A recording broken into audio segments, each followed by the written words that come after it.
Muchachos, en esta sesión de informática vamos a introducir entonces el concepto de herencia, que es un concepto realmente cuya abstracción se hizo de lo que conocemos como herencia. Vamos a ver que funciona exactamente igual, y es cómo se hace para que los objetos hereden las características de otros objetos. Entonces vamos a definir el concepto de herencia o ver qué es. En este caso, pues algo importante que está ligado al asunto, bueno, no ligado, pero puede confundirse de hecho con la sobrecarga, que es la redefinición de métodos. Se deben funcionar en conjunto.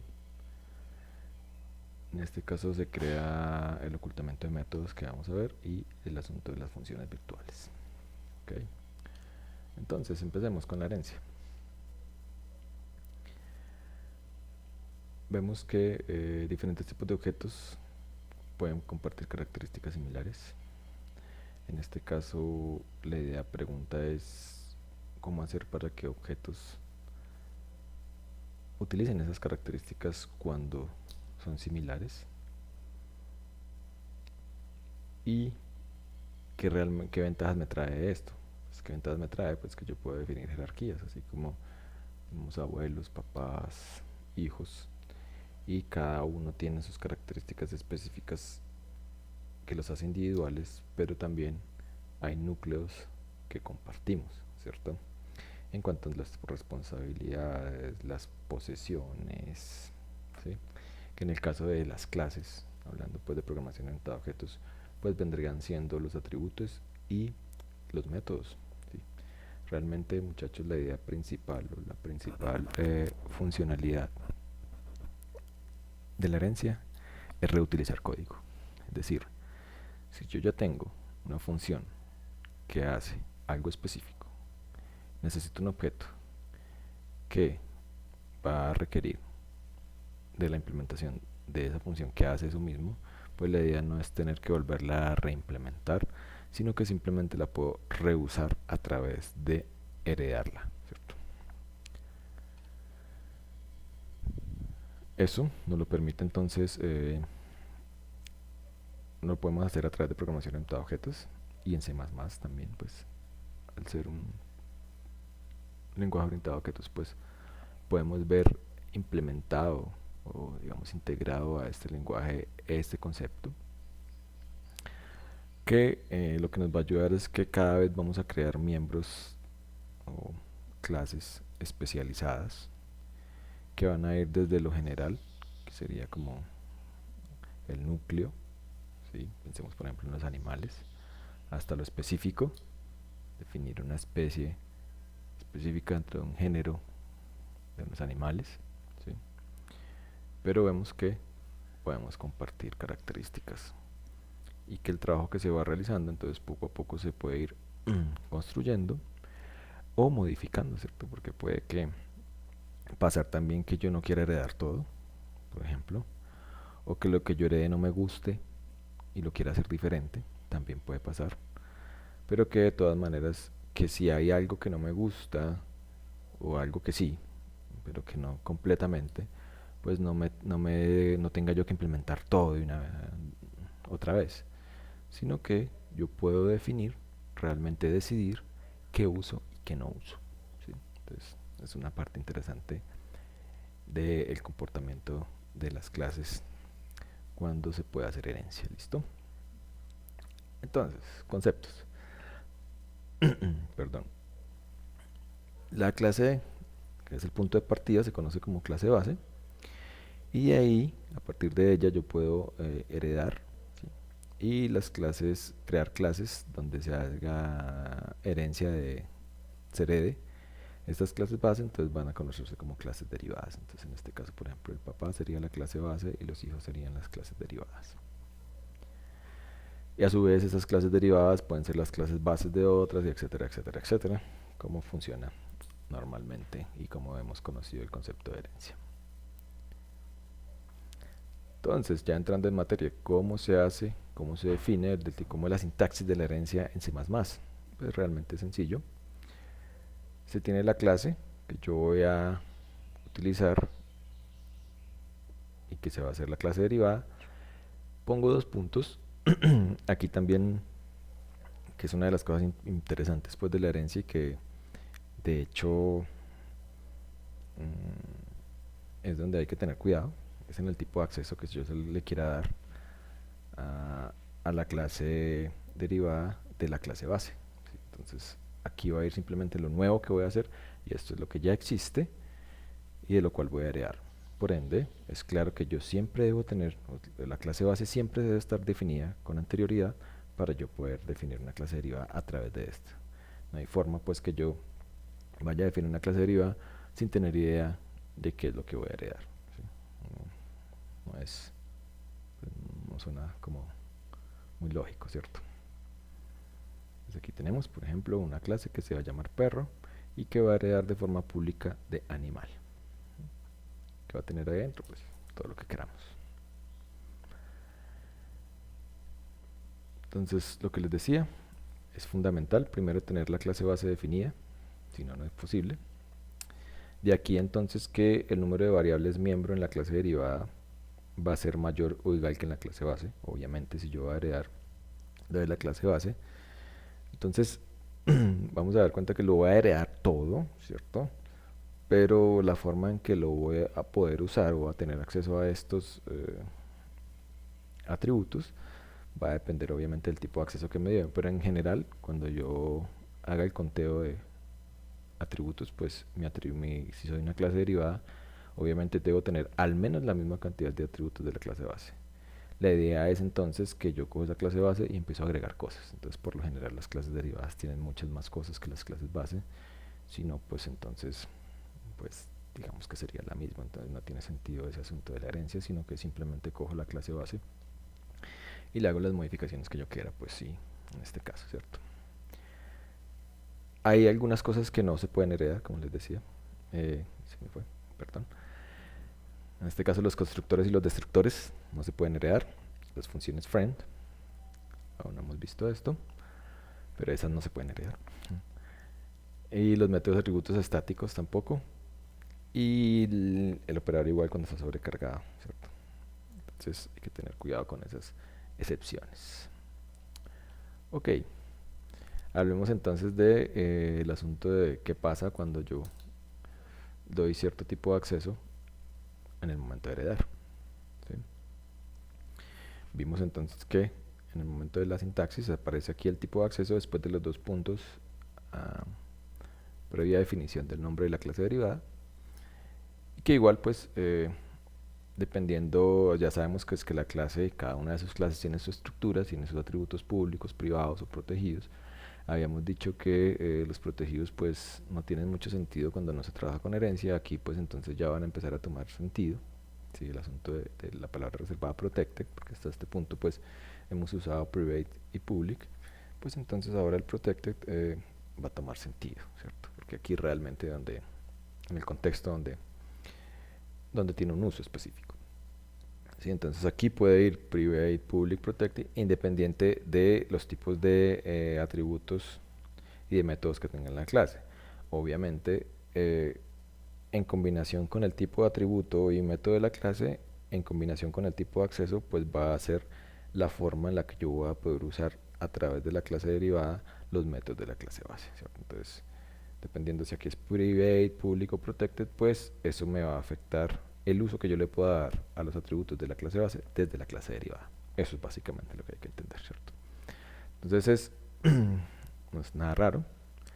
Sabemos que el tipo de acceso público pues realmente tiene que ver más es como quién puede acceder a los atributos y a los métodos. Vimos que cuando algo es público, pues desde el exterior se pueden acceder a esos métodos.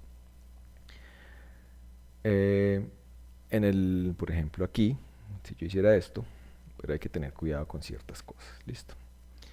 Entonces tengo una clase que se llama B, una clase que se llama A, y voy a generar una clase derivada B a través de una clase base A y voy a hacer que el tipo de acceso sea público, ¿sí? Entonces, ¿qué pasa? Vamos a decir que hay como hacer una conversión del tipo de atributos de las cosas que hay en A para entender la forma en que las voy a poder manejar o heredar desde B. Entonces, lo que es en A, o sea, la clase base es público, va a ser público en B, ¿cierto? Lo que es protegido en A va a ser protegido en B, ¿cierto? Se van a dar cuenta pues que realmente lo de protegido es que para la siguiente generación, es decir, si yo creo una clase derivada a través de B y yo tengo cosas protegidas, pues ya ellos no las van a, esa clase derivada no va a poder trabajar directamente con lo que es protegido en esa clase derivada, ¿cierto? Entonces es como si adquiriera el sentido de privado, pero no del todo, ¿cierto? Entonces hay que tener un poquito de cuidado ahí. Es como para darle acceso a la siguiente generación, pero no a la siguiente, básicamente. Entonces ya los miembros privados en A no se heredan en el sentido de que ahí sí que no se pueden pasar a una siguiente generación por nada del mundo, ¿cierto? Entonces desde B, pues yo voy a poder hacer algunas cosas sobre lo que es privado en A, pero ya si empiezo a generar clases derivadas a partir de B, eso que era privado en A, los hijos de B, pues ya van a tener implicaciones sobre esto, casi que es acceso restringido a estas, ¿listo? Del punto de vista privado, pues sí, eso es un poquito más restringido, porque casi que no son accesibles desde la clase derivada, ¿cierto? Entonces, los protegidos son accesibles de la clase derivada, más no de los derivados de la clase derivada, pero en este caso los privados sí que no van a poder ser accesibles. Tener cuidado con eso, por eso están entre comillas, no es que realmente no es que no sean accesibles, entonces tienen ciertas restricciones, ¿cierto? Que poco a poco pues se van a dar dando cuenta de cuál es el problema de este tipo de asignación. No el problema, las ventajas realmente de hacerlo así. Era privado, entonces el ejemplo, aquí tenemos la clase B que hereda de forma privada de A, entonces los miembros públicos en A, vean, resultan privados en B, ¿sí? Es decir, que hay que tener en cuenta para la siguiente generación. Lo protegido en A privado B, es decir, realmente todo eso resulta privado, ¿sí? No importa si era público, se vuelve privado, si era protegido, se vuelve privado, y si es privado, pues tiene la misma connotación, ¿sí? Lo que les decía aquí, entonces los protegidos tienen el mismo comportamiento de los privados, pero mis descendientes eh, los pueden ver solamente como en una generación, ¿sí? Entonces solamente los privados, por lo que derive de mis derivados, no, solamente como en la primera jerarquía, por decirlo así, el primer nivel de jerarquía, perdón. Estos ejemplos aquí, entonces lo que es público en A resulta protegido en B, lo que es protegido en A resulta protegido en B, y lo que es privado en A, otra vez, no se hereda. Que hay pues como una tablita de resumencito para que ver, dependiendo del miembro de la clase y del tipo de acceso, qué pasa con el resultado que resulta en la clase derivada. ¿Listo? Aquí pues, sí, los invito pues, por ejemplo, a que hagan una implementación de una clase que tenga métodos de cada uno de estos tipos, ¿sí? Después hagan una clase derivada que herede esa clase con los 3 diferentes tipos de acceso e intenten acceder a esos atributos y métodos de la clase base, a ver qué pasa en cada caso. Ahí se van a dar cuenta qué es lo que les estoy diciendo y qué importa, pues cómo importa estas cosas, que no es, pues no es algo trivial, pero es algo a tener muy en cuenta. Listo. Y háganlo si quieren en 2 niveles de jerarquía, es decir, definan clases A, B y C, donde A sea la base, después hereden de la clase derivada B, que hereda de A, y la clase derivada C, que hereda de B.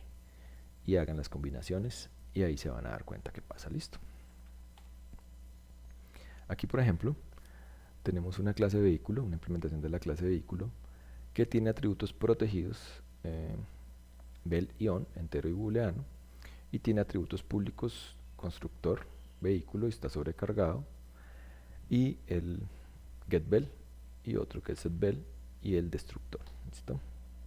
Entonces aquí voy a hacer una clase derivada de vehículo que se llama bicicleta, que fíjense que va a heredar de forma protegida. Entonces tengo atributos privados, cambio, pedalear, número de discos y métodos públicos, el constructor y cambiar cambio, ¿cierto? El destructor. Aquí tengo otra clase que va a heredar de carro, perdón, de vehículo, pero esta vez de forma pública, no de forma protegida. Y tiene atributos privados, cambio, acelerar. Y el constructor no está sobrecargado y cambiar cambio.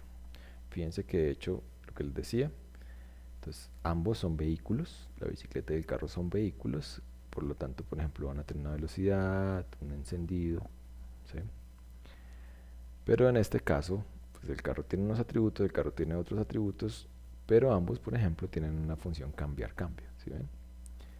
En este caso yo voy a tener el getBell, también lo puedo tener, puedo decir que lo puedo tener. Ya, por ejemplo, les voy a pedir que ustedes prueben, hagan estas implementaciones y miren, dependiendo de esto aquí, de este protected y de este public, si realmente a través de bicicleta yo puedo tener acceso al método, a los métodos públicos que están acá y a los métodos públicos que están acá, ¿sí? Al haber hecho esta herencia, ¿cierto? Miren a ver qué pasa. ¿Qué va a pasar? Pues realmente aquí, para que lo entendamos, es como, a ver, es casi como si yo cogiera y copiara todo este código acá, ¿sí? Obviamente, fíjense que hablamos que los constructores no se heredan, ¿sí? Vamos a ver por qué más adelante, pues eso lo va a ir entendiendo uno de a poquitos. Pero realmente pues el constructor se especializa para la clase, ¿sí? Por ende no voy a pretender que voy a construir algo de una clase derivada a partir de con un constructor de una clase base, porque pues no necesariamente él va a saber qué va a existir ahí, entonces se generan conflictos, por eso básicamente no se pueden heredar constructores realmente. Lo mismo pues en el caso de los destructores, ¿cierto? Pero lo que sí es claro es que, bueno, cuando se sobrepasa pues el entendimiento ya del tipo de acceso, se van a dar cuenta pues que estas dos son clases especializadas de vehículo, ¿cierto? Fíjense que en vehículos se hacen cosas muy generales y aquí ya hablo, por ejemplo, que el número de discos, que pedalear, que son cosas relacionadas estrictamente, especializadas para la bicicleta, ¿cierto? Uno no va a pedalear un carro, ¿cierto?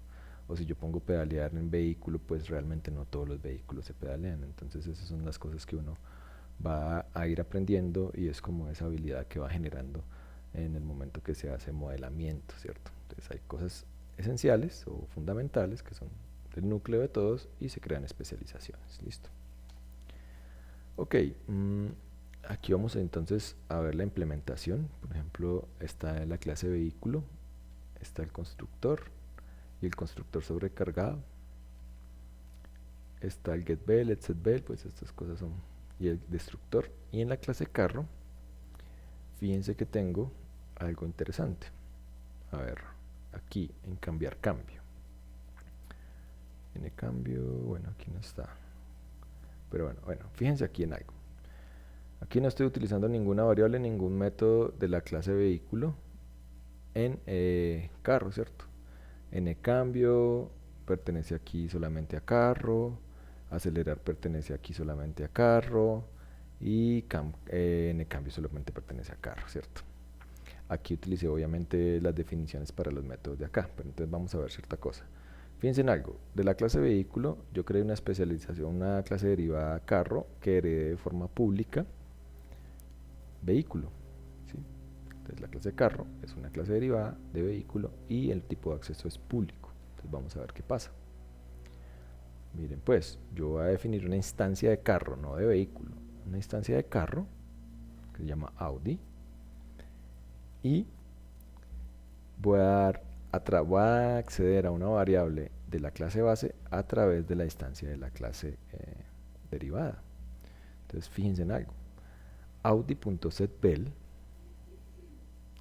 no es un método de la clase carro, es un método de la clase vehículo, pero yo la estoy llamando libremente sin poner ninguna otra pista como si fuera de la clase carro, ¿sí? Es una instancia, Audi es una instancia de la clase carro y estoy llamando el método setBell que pertenece a la clase vehículo. Entonces fíjense lo que les decía, que si bien yo necesito esto, es decir, poner el valor de la velocidad, yo no tengo definida la velocidad acá, sino que la velocidad es un atributo de la clase vehículo y se la voy a poner aquí. Es decir, que Audi, al haber heredado de esta forma, entonces ahora yo tengo una velocidad y tengo una variable booleana que es on y además tengo estas variables. Entonces todo este código se hereda completamente en la clase derivada y dependiendo del tipo de acceso que yo tenga, en este caso es posible, pues voy a poder hacer modificaciones a esos métodos, ¿cierto? Entonces ahí es donde yo les pido que jueguen un poquito con esto acá para que entiendan bien qué se puede y qué no se puede hacer. Las combinaciones son varias, entonces pueden dedicarle un tiempito, cambiar el tipo de acceso, intentar hacer este tipo de cosas y ver cuándo se puede y cuándo no se puede, ¿cierto? Ahí es cuando van a entender realmente el concepto de eh, privado, público y protegido en cuanto al tipo de acceso que se da cuando se hereda. Listo, en este caso pues tengo acceso público, vimos pues que lo público casi como que es transparente, ¿cierto? Entonces, fíjense que sigo accediendo a los métodos de la clase padre a través de la clase derivada y efectivamente esto no va a generar ningún problema de compilación ni en tiempo de ejecución, nada, porque las variables van a poderse asignar y va a estar el espacio de memoria y todo reservado para almacenar estos valores.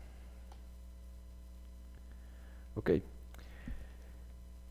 ¿Qué pasa entonces al interior cuando se hace el instanciamiento de clases derivadas? ¿Cierto? Entonces, obviamente, como dijimos que se hereda todo lo que haya en la clase base, es claro que primero se debe ejecutar todo lo que tenga que ver con o relacionado con la clase padre o con la clase base. Es decir, los constructores primero se invocan el constructor de la clase base para garantizar que se haga la asignación de memoria y después de que se haga eso, se ejecuta la parte que corresponde con la clase derivada, ¿cierto? Entonces, ahí es claro porque no es posible entonces crear una instancia de una clase derivada a partir de una clase base sin haber primero definido, eso es claro, y segundo sin haber primero inicializado pues todas las variables y haber asignado la memoria respectiva, es decir, sin haber ejecutado el constructor de esa clase que nos garantice que la construcción de la clase se va a hacer correctamente. Una vez que correctamente construida, entonces se asigna la siguiente parte, que es construir la parte de la clase derivada que se especifica de ella. Listo.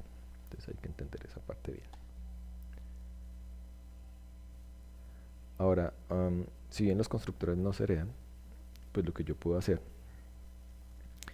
es, y yo entiendo que puede haber constructores sobrecargados, entonces puede que yo tenga diversas formas de instanciar mi clase derivada, ¿cierto? Y diversas formas de las que yo quiero que se instancie la clase base de la cual heredo. Entonces yo también puedo decidir desde mi clase derivada cuál instancia de la clase, perdón, cuál constructor de la clase base yo quiero ejecutar en el caso de que esté sobrecargado, ¿cierto? Entonces lo que yo puedo hacer es que en el constructor de la clase derivada puedo invocar el constructor de la clase padre, de la clase base. ¿Cuál constructor? El que yo quiera, ¿cierto? En el caso de que esté sobrecargado, ¿sí? Entonces esa parte también es chévere, es interesante, porque yo puedo hacer eso, ¿cierto? Yo puedo decidir cómo inicializar la clase base o los parámetros o los atributos que están relacionados con la clase base desde mi clase derivada, ¿sí? Eso desde lo específico a lo general, al revés no se puede, ¿cierto?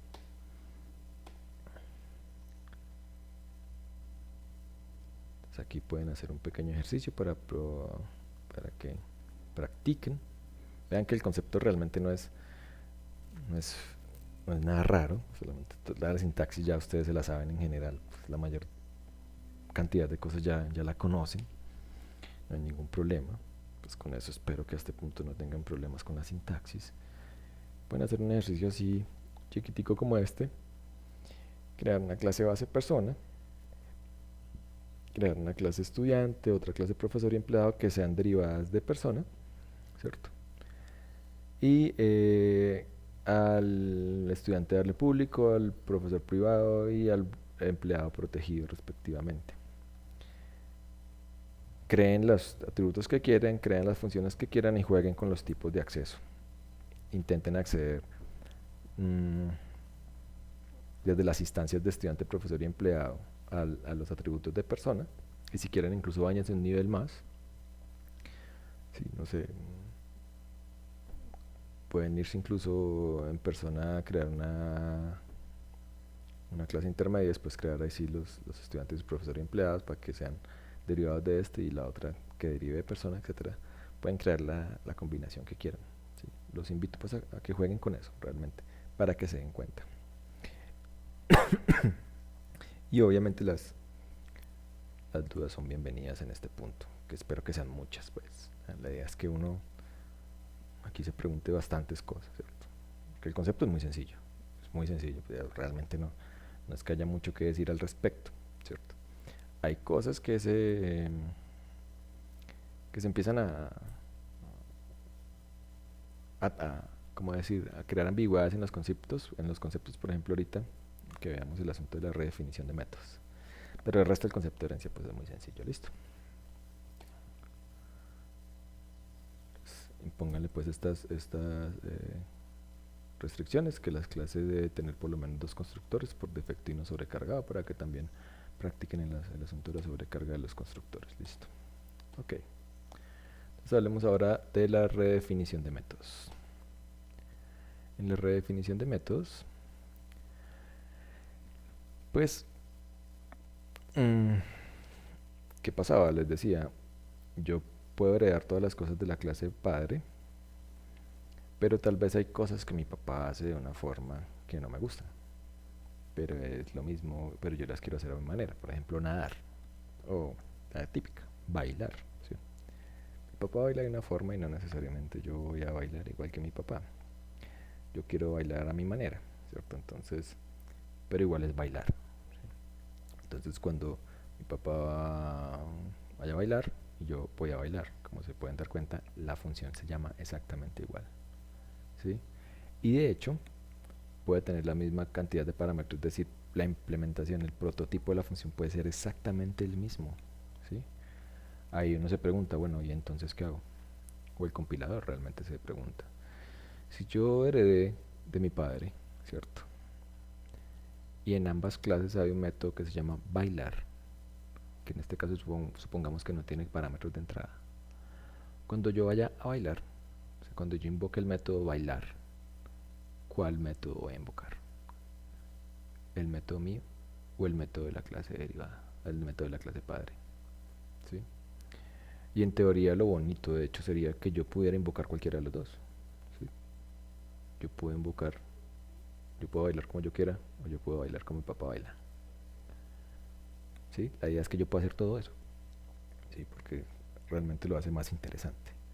Yo no necesariamente tengo que desechar la forma en que mi papá baila, sino que yo puedo bailar de alguna forma también como él baila, pero también como yo bailo.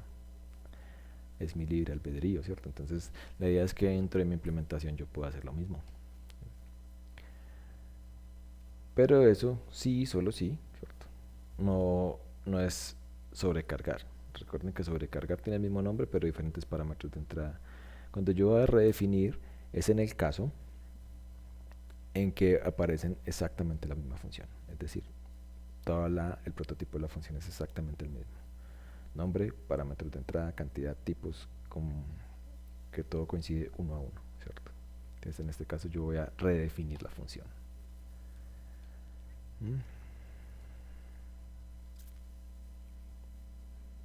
Vamos a ver un ejemplo. A ver aquí. Tenemos 2 clases, vehículo y carro. Carro hereda de forma pública de vehículo. ¿Sí? ¿Qué tiene? Veamos a ver. Fíjense que en este caso, getBell es un método público de vehículo y getBell es un método público de carro. ¿Sí? O sea que en ambas clases yo tengo un método que se llama getBell. ¿Sí? fíjenlo ahí. Yo puedo tener mis implementaciones, en este caso lo único que va a tener es algo que imprime. Vea, me están llamando la de la base y me están llamando la de derivadas, es decir, están llamando la de vehículo y están llamando la de carro. Es la única diferencia. Vamos a ver qué pasa aquí. Entonces la pregunta es, aquí hago una instancia de carro que se llama Audi y llamo a setBell. Pues setBell no tiene problema porque setBell realmente únicamente está definido en vehículo, ¿cierto? O sea que la variable que yo estoy cambiando es esta y la función que yo estoy invocando es esta. Pero aquí vamos a ver.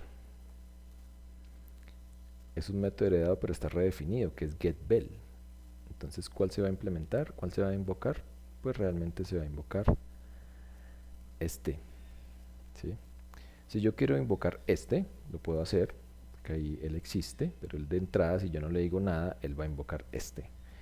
Pero ya si yo quiero invocar específicamente el de la clase padre, el de la clase base, pues tengo que recurrir a decirle, vea, es que yo quiero es el de la clase vehículo.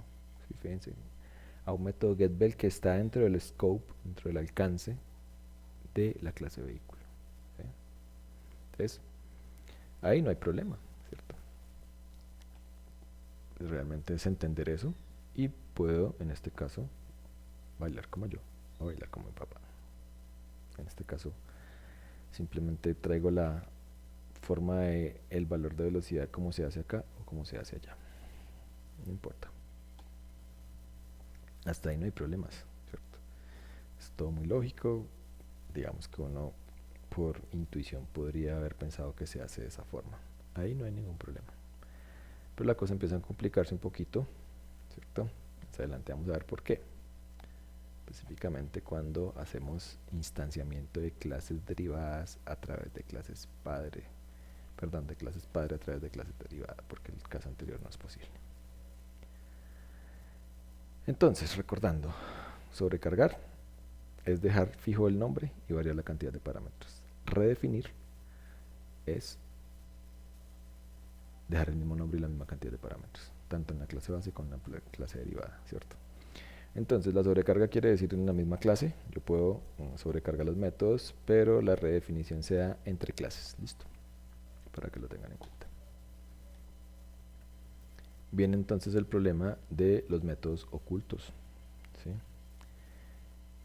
¿Qué pasa?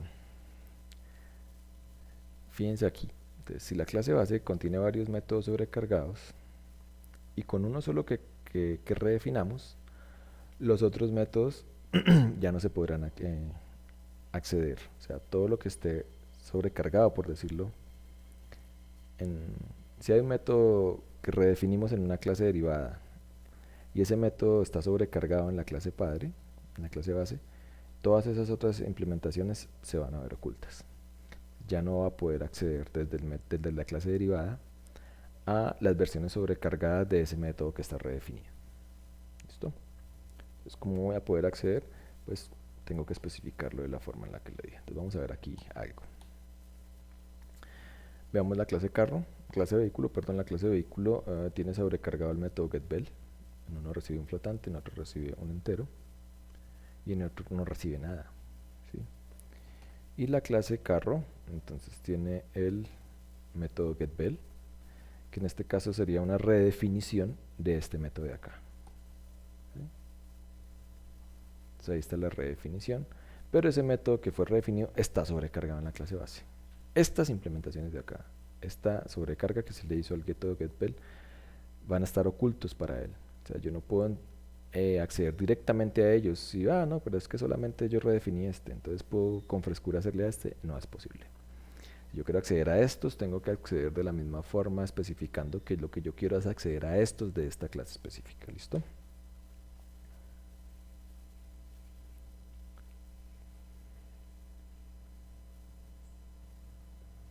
Así. A este no podríamos acceder, ¿cierto? Porque getBell A es una versión sobrecargada del método getBell que fue redefinido, ¿sí? En este caso A es un entero, sería esta la que yo estoy invocando. Pero él no la conoce porque aquí no hay nada que esté así. Y al haber redefinido el getBell, estas se ocultaron. Entonces no voy a poder hacerlo.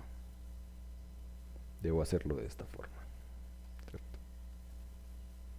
Que es especificando el alcance, la clase dentro de la cual está esa clase, ese método, perdón. Esto eso es como lo que hay que tener en cuenta. Y ahí pues empieza a jugar, por eso les decía que el asunto de la sobrecarga pues es importante y toma mucho sentido pues también acá en el asunto de la herencia, porque el asunto de la redefinición al ocultar esos métodos pues me genera problemitas. Me genera problemitas no, pues que ya no puedo acceder directamente. Me genera esto, ¿cierto? Hasta ahí pues aún la cosa muy sencilla, ¿cierto? No hay ningún problema con ese concepto, pues es decir que en el caso de que yo redefina un método, todo lo que esté sobrecargado en la clase de base pues no lo voy a poder, va a estar escondido para mí, pero igual yo voy a poder acceder a él de esta forma siempre y cuando cumpla con las condiciones de los tipos de acceso. Listo. Ya vimos que si quisiera que no fuera así a través del scope, pues yo también puedo redefinir cada una de las sobrecargas que se le hizo la función en la clase derivada y así pues ya puedo acceder directamente a ella, pero voy a acceder entonces a la versión, a la nueva versión de esa función, ¿cierto? A la redefinición, a la función redefinida.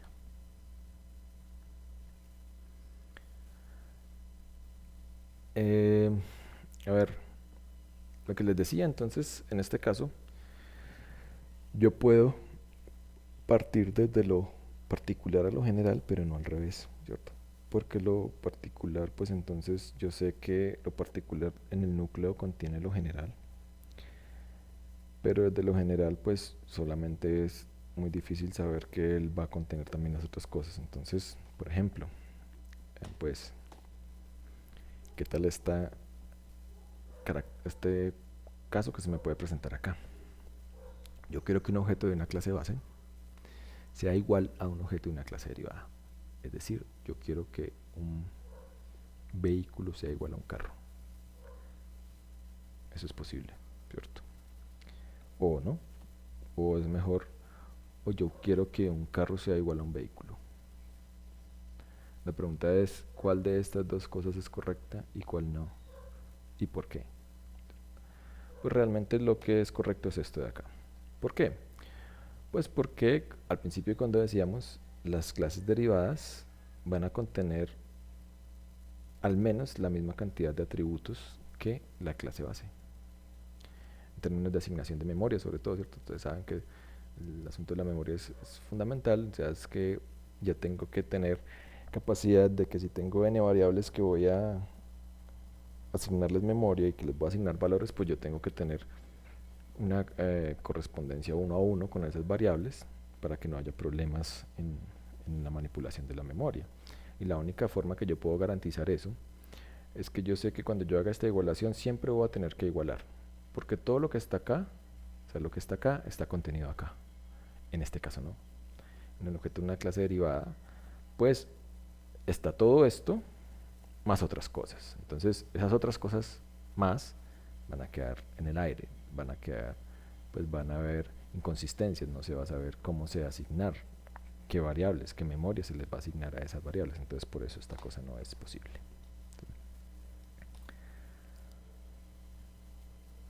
En este caso, pues, lo que se hace, también es una clase, en este caso utilizando a través de punteros, pues utilizar esa asignación de la que hablamos anteriormente y de hecho es la forma correcta de hacerlo, ¿sí? Para que no haya problemas en asignación de memoria. O sea, aquí el asunto y el concepto de puntero cobra fuerza, bastante fuerza, por el asunto pues de la manipulación de la memoria y en la parte de la memoria en la cual se hace esa asignación, ¿cierto? Entonces yo no puedo pretender que voy a hacer esto de acá, ¿cierto? Porque voy a tener problemas. Solamente puedo hacer esto de acá. ¿Listo?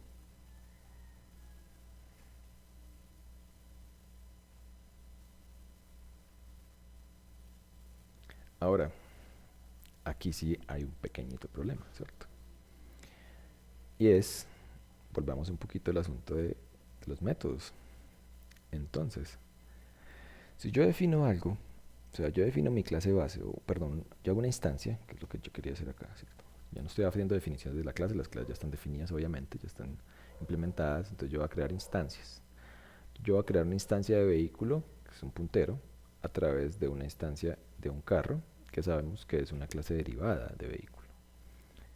¿Listo? Entonces, aquí hay cosas, todo lo que está acá, hay acá, pero podría pasar, ¿cierto?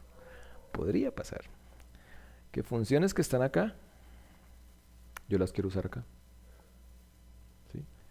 No en el caso el caso de ahorita era el contrario, que yo tenía funciones que redefiní en la clase nueva, en la clase derivada yo las redefiní, y con libertad pues yo las usaba directamente y si quería utilizarlas de acá, pues simplemente especificaba que eran las de acá. Pero aquí ya no es tan fácil de entender. Si yo quiero utilizar, yo no podría decir entonces como ptrv flecha carro 2 puntos porque no funciona, ¿cierto? Porque esas funciones no, digamos que quedaron en el aire, por decirlo así. Pero podría pasar que yo quiera utilizar esas funciones. O sea, yo no quiero acelerar el vehículo como lo acelera el vehículo, yo quiero acelerar el vehículo como se aceleran en los carros, ¿sí? Que es como al revés de lo que queríamos hacer anteriormente. Entonces, veámoslo aquí.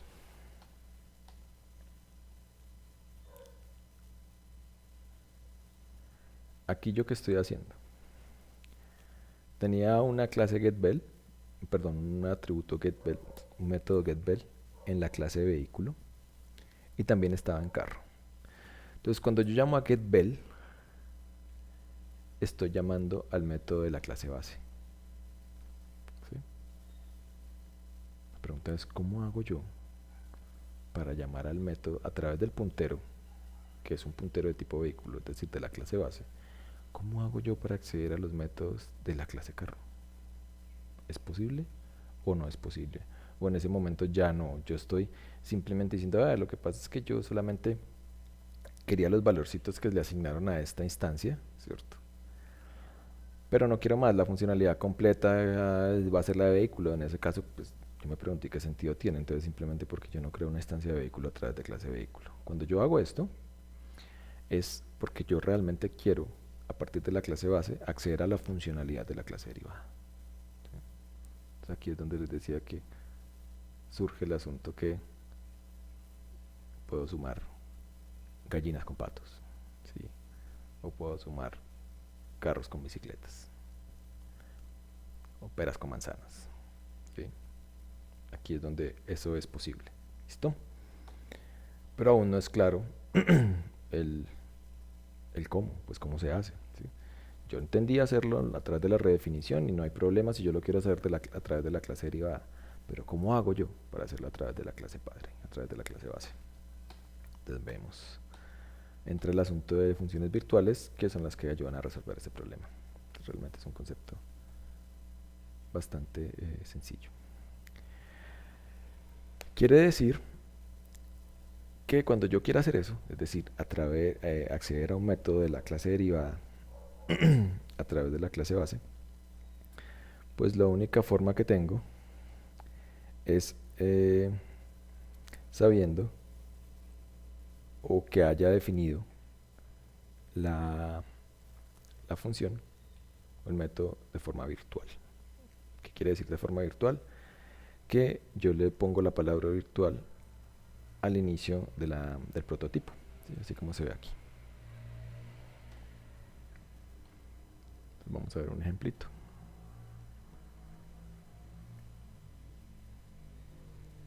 Aquí, ¿qué tenemos? Entonces, por ningún lado está el virtual, ¿cierto? Fíjense que están los dos métodos. Ah, mentiras, aquí está, perdón, no lo había visto.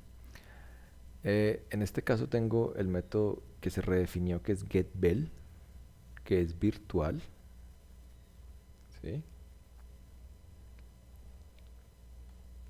Aquí están.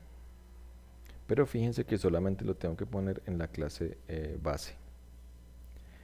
Y además, la palabra virtual, muchachos, solamente se usa en la en el prototipo de la función, pues no el prototipo, en la cabecera de la clase cuando se va a poner la definición. Fíjense que aquí está el getBell de la clase base y por ningún lado está el virtual. El virtual es solamente como una palabra clave, una pequeña pista que se le da al compilador para decirle, vea, esta función va a ser virtual. Y por lo general se hace eso cuando yo voy a querer hacer accesos a los métodos de las clases derivadas a través de las clases padre. ¿Listo?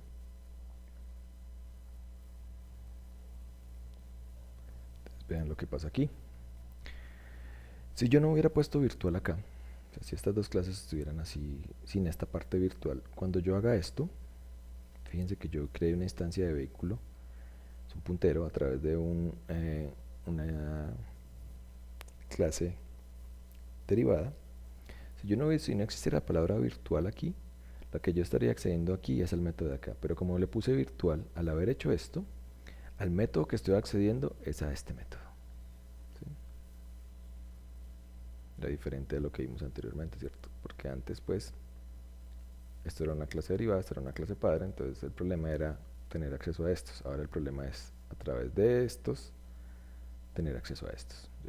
Entonces se hace de esta forma. Fíjense que el acceso se hace ahora con el operador flecha, pues porque estoy haciendo, ya no es el operador punto, lo estoy haciendo con el operador flecha porque estoy utilizando un puntero. ¿Listo?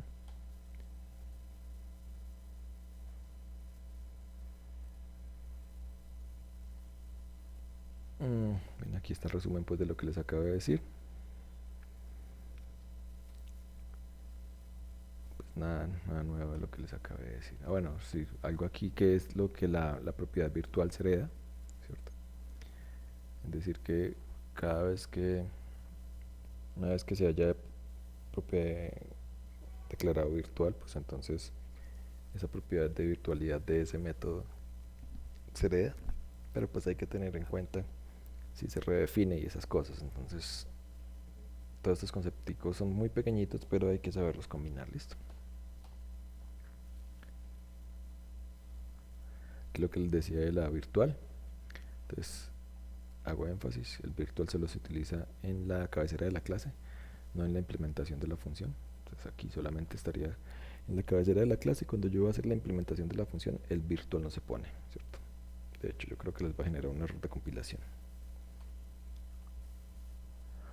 Pues aquí ya es como un poquito de cultura general, porque pues también se genera el problemita de, así como cuando se hacía sobrecarga, saber cuál es el método que se debe ejecutar.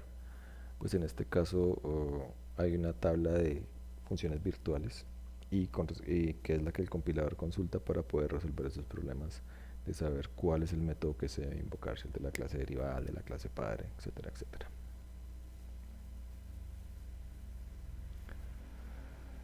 Ahora, bueno, aquí algo importante, ¿cierto? Y es que cuando hay al menos un método virtual en la clase, el destructor debe declararse como virtual. ¿Por qué? Pues básicamente porque eso quiere decir que como yo voy a crear instancias de clases padres a partir de punteros a clases derivadas, ¿cierto? Entonces, cuando yo haga la destrucción de esas clases, él debe saber que el destructor que se debe invocar es el de la clase base y no el de la clase derivada, ¿sí? Entonces, es básicamente por eso.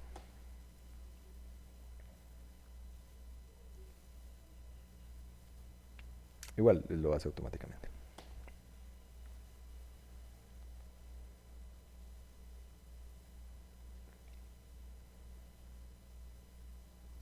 Bueno, con el constructor de copia pues hay que tener un poquito de cuidado.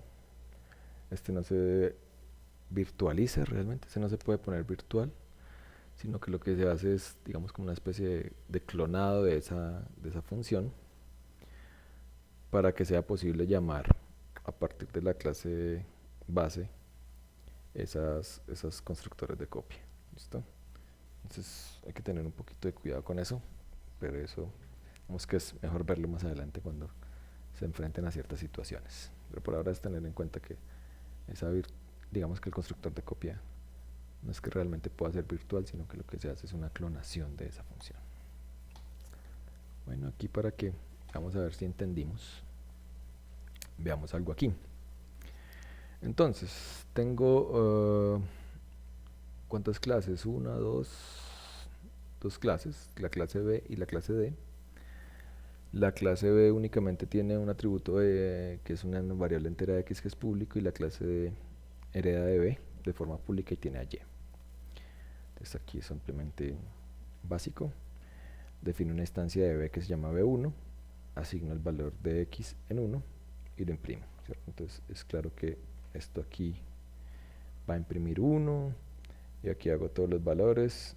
Esta es fácil, ¿cierto? Ustedes, cada uno, ya con la parte principal, la primera es fácil entender que esto fue 1, 2, 3, 4, 5, porque realmente no estoy haciendo nada, ¿cierto? Realmente yo puedo acceder a un valor de D que se llama X porque porque lo heredé de B, y etcétera, etcétera, ¿cierto? Entonces, este ejemplo es sencillo de entender.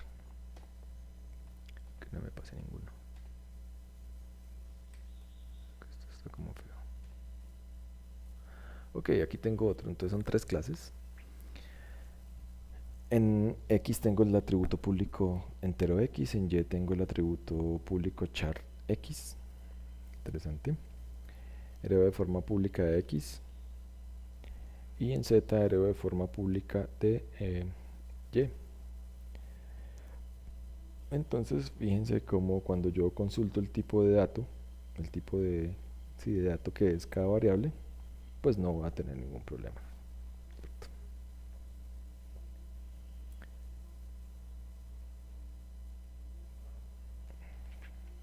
Ok, ahí eso es trivial. Aquí también es un ejemplo sencillito, pero ya vamos a hablar de invocando funciones. El otro era simplemente con métodos. Entonces vamos a ver. Tengo las clases B, D1 y D2. B, D1 es una clase derivada de B de forma pública, y D2 también es una clase derivada de B. Entonces fíjense en algo. Fun es un método que está en las tres clases, por lo tanto está redefinido, ¿cierto? Entonces, ¿qué pasa cuando yo invoco a B? Es una instancia de B, D1 es una instancia de 1 y D2 es una instancia de D2. Si yo invoco fun en B, pues voy a invocar esta función, ¿cierto? O sea que es 10, o sea que me debería salir 100. Si yo invoco fun de D1, pues realmente como la redefiní, la que estoy invocando es esta, ¿cierto? O sea que me debería salir X más 10 y X más 10 y return X más 10. Entonces 10, me imagino. Porque empieza en 0, aunque no nos dijeron en cuánto empezaba, ¿cierto? Si invoco de 2, entonces sería X más 15. Y si invoco de 1.bfun, que es decir, como está redefinida y se me escondió, pues aquí le tengo que, estoy forzando que la que estoy implementando, o que estoy invocando, perdón, es esta de B, ¿cierto? Entonces, por eso entonces sería 100, 20, 25, 100, 100. ¿Sí? Aquí invoca esta porque específicamente estoy llamando a esta. ¿Sí? En cada caso sí estaba llamando a la particular de cada función, a la redefinida, ¿cierto? Ok, hasta ahí ningún problema. Aquí, pues, realmente, ¿qué pasa? Fíjense que es lo mismo que antes, pero ahora aquí tengo virtual. ¿Va a haber alguna diferencia? Vamos a ver, antes salía 100, 20, 25, 100, 100 y ahora sale 100, 20, 25, 100, 100, ¿cierto? Realmente no pasa nada. Es exactamente lo mismo. ¿Por qué? Pues veamos el instanciamiento, ¿cierto? El instanciamiento de las funciones se hizo de tal forma que, pues, yo instancié a B a partir de B, de 1 a partir de 1 y de 2, es decir, no hice nada raro. Hice instanciamientos normales, o sea, no hice un instanciamiento que una clase base, derivada base, no estoy tratando de hacer nada de eso, simplemente instanciamiento normal. En este caso, virtual no tiene ningún efecto, ¿cierto? Entonces veamos dónde está el efecto. ¿Sí? Aquí ya hay otras cositas. Fíjense que son las mismas funciones anteriores, pero la gran diferencia, muchachos, está aquí. Estas son las instancias de las clases del mismo ejemplo anterior, pero aquí creo nuevas instancias y aquí sí hay que tener cuidado con algunas cosas. Entonces digo que una instancia puntero de B que se llama BP la creo a partir de B, es decir, un tipo B a un tipo B no hay ningún problema, pues hasta ahí no habría ningún problema, todo lo que será es igualito. Un tipo B a un tipo D1, entonces aquí sí hay una cosita interesante. Entonces aquí estoy creando una instancia de una clase base a partir de una clase derivada. Aquí, ¿qué pasa? Estoy creando una instancia de una clase base a partir de una clase derivada. Y estas, pues si son clases derivadas, igual clases de instancia de la clase derivada, clases derivadas, clases derivadas. O sea, aquí no hay problema. Con las que tienen que tener cuidado son con estas BP1 y BP2. ¿Listo? Aquí hay que aplicar entonces los conceptos de redefinición. Aquí hay que aplicar el concepto de redefinición, instanciamiento de clases base a partir de clases derivadas y también redefinición, ¿cierto? Y aquí pues también. Pero fíjense que, a ver qué pasa. Entonces, aquí lo que hay que saber es cuál función es la que se está llamando. Entonces, la pregunta que tienen que contestar es, ¿cuál función estoy llamando aquí? ¿Cuál función estoy llamando aquí? ¿Cuál función estoy llamando aquí? ¿Y cuál función estoy llamando acá? Entonces aquí, BP, ¿quién es BP? BP es una instancia de la clase base a partir de una clase base. O sea que en teoría la que estoy llamando es esta función. ¿Sí? Hagan el mismo ejercicio para todos, pues para yo no decírselos, para que piensen un poquito, porque aquí es interesante. Y me dicen por qué aparecen estas cosas aquí. Ahora, mismo código, ¿cierto? Pero en este caso, a ver, fíjense que la salida es 100, 300, 20, 25. Entonces, mismo código, pero lo único que hago es agregar la palabra virtual acá. Fíjense que el instanciamiento de las clases se hace igual, de la misma forma, pero aquí ya cambia el resultado.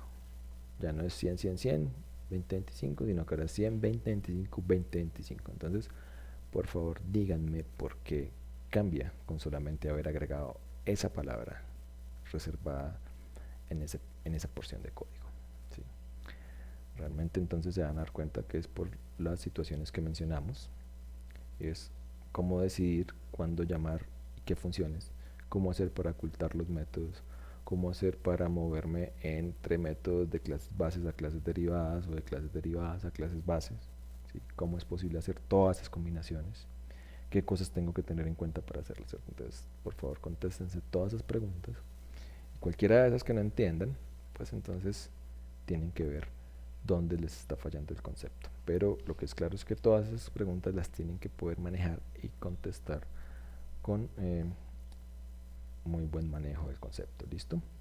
Porque son conceptos chiquiticos, lo que pasa es que estoy de acuerdo en que pues combinarlos a veces no es muy fácil, pero en este tipo de ejemplos pues uno ya se da cuenta, porque era lo que me decían, ¿cierto? Entonces la clave está en la forma en que se haga el instanciamiento y en ver que esto que quiero igualar aquí es una instancia de qué con respecto a esto que quiero instalar e igualar acá, que es una instancia de qué.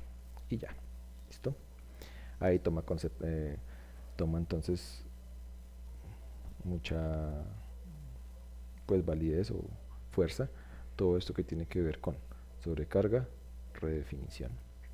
¿Sí? Básicamente esas dos y pues obviamente en combinación con lo que vimos de los conceptos de herencia. ¿Listo, muchachos? Entonces ahí lo tienen. Bueno, aquí hay otro ejemplo. Voy a dar que para que vean, ¿cierto? Sigan practicando ahí. Cualquier pregunta, pues, con mucho gusto.